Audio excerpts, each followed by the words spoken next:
C'est sur le plan spirituel que l'Éternel a décrété de mettre à l'épreuve cette génération. Sachant cela, le diable banni utilise toute la puissance des lettres et des chiffres formant les signes divins au service des esprits contraires à l'esprit de la parole de l'Éternel. Et oui, sur une même parole, on peut apposer des esprits qui s'opposent. Et le diable banni prépare la coalition des esprits apposés sur les écrits en opposition à l'esprit commun que ces révélations renferment.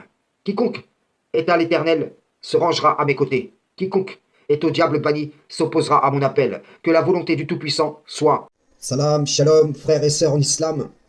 Alors aujourd'hui, Inch'Allah, je vais procéder à la lecture d'un échange avec un traditionnaliste qui prétend que la préservation de la religion pure est due à la tradition qu'il nomme Sunna.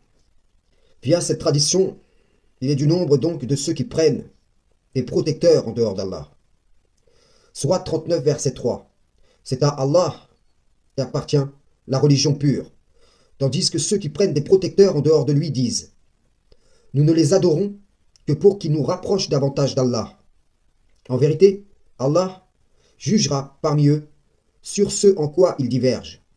Allah ne guide pas celui qui est menteur et grand ingrat. Votre tradition ne préserve rien. C'est Allah qui préserve sa religion pure. Vos maîtres, vos seigneurs, ne préservent rien. Ils ne sont garants de rien, mais c'est Allah qui protège sa religion pure. Alors je lui écris, Salam, je me permets de te demander ceci. Le suivi et l'obéissance du prophète Mohammed sont-ils conditionnés à sa présence parmi nous? Point d'interrogation. Peut-on exercer une autorité sans être présent sur terre? Point d'interrogation.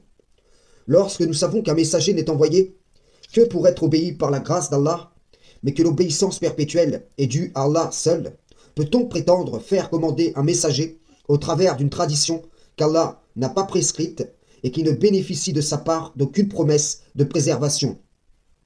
Le frère a raison. Vous donnez des associés à Allah via votre tradition, vu que vous placez une autorité à côté de l'autorité suprême, qu'est Allah, qui n'a pas d'associé en son commandement. Il me répond, Wa alaikum salam, wa rahmatu Allah.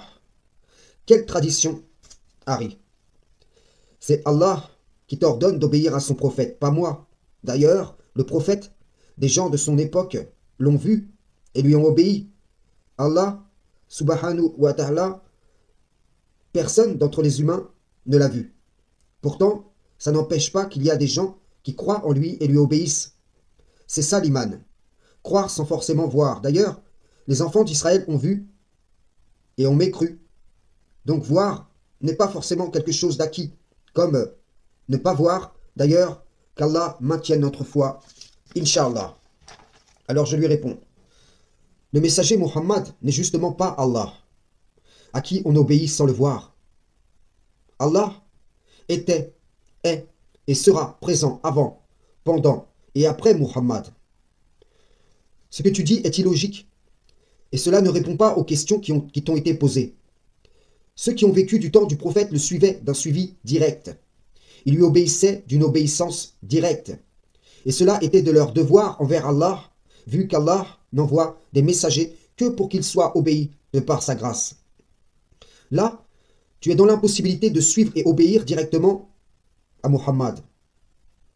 Donc tes pères en religion ont inventé une méthode, ruse d'Iblis le banni, prétendant qu'à présent que ce messager n'est plus parmi nous, il va falloir lui obéir au travers d'une tradition humaine, dont vous êtes vous-même les garants, par vos serments boucliers. Voilà le subterfuge par lequel le diable vous a fait tomber en masse dans l'association. C'est de cette façon que les gens du livre ont pris leurs rabbins, leurs moines et Issa, fils de Mariam, en seigneur en dehors d'Allah. Comme vous prenez vos pieux prédécesseurs, vos imams, vos oulémas et Muhammad en seigneur en dehors d'Allah. Eux, via la tradition orale ou la tradition des pères de l'Église, vous via ce que vous appelez Sunnah de Muhammad. Si tu voulais solliciter le prophète pour un partage de butin, le pourrais-tu? Si tu voulais élever ou abaisser la voix devant le prophète, le pourrais-tu? Si tu voulais l'appeler de derrière les appartements, le pourrais-tu? Si tu voulais combattre les ennemis de l'islam en sa compagnie, Le pourrais-tu?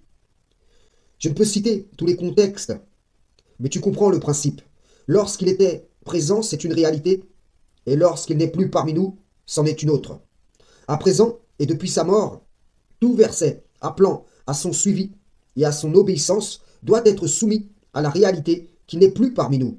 Donc c'est une hérésie et une transgression que de vouloir le faire vivre après sa mort via la tradition humaine que vous associez au commandement divin.